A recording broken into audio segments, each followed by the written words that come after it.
Nakiisa si Pangulong Ferdinand R. Marcos Jr. sa pista ng Poong Jesus Nazareno. Ayon sa Pangulo, sumasalamin din ang selebrasyon sa pagkakaisa at katatagan ng mga Pilipino. Si Kenneth Pasyente ng PTV sa Balitang Pambansa. Nagpahatid ng pakikiisa si Pangulong Ferdinand R. Marcos Jr. ngayong ginugunita ang pista ng Jesus Nazareno. Giit ng Pangulo na ang tradisyong ito na nagmula sa malalim na pagpapakasakripisyo ay nagbigay ng lakas sa marami na dahilan para matagpuan ang pagkakaisa sa pamamagitan ng pananampalataya bilang isang bayan. Isang paalalaan niya ang pistang ito ng naging sakripisyo ng Panginoon para iligtas ang sanlibutan.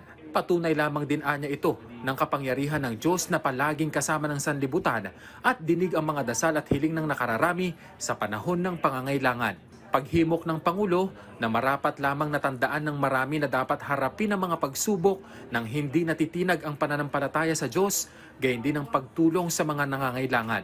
Umaasa ang Pangulo na paghuhusayin ng araw na ito ang pagkakaisa ng bawat debotong nakikibahagi sa prosesyon ng mas malalim na ugnayan sa makapangyarihang maylikha at mas mataas na layunin sa paglilingkod sa iba.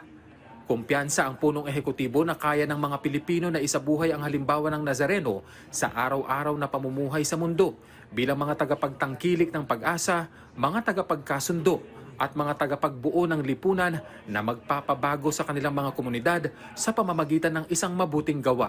Sa paglakad ng nakararaming ng nakayapak, paalala raw ito ayon sa Pangulo na walang pasanin ang magiging mabigat kung haharapin ng buo ang tiwala at pananampalataya sa Diyos. Mula PTV Manila, Kenneth Pasyente, Balitang Pambansa.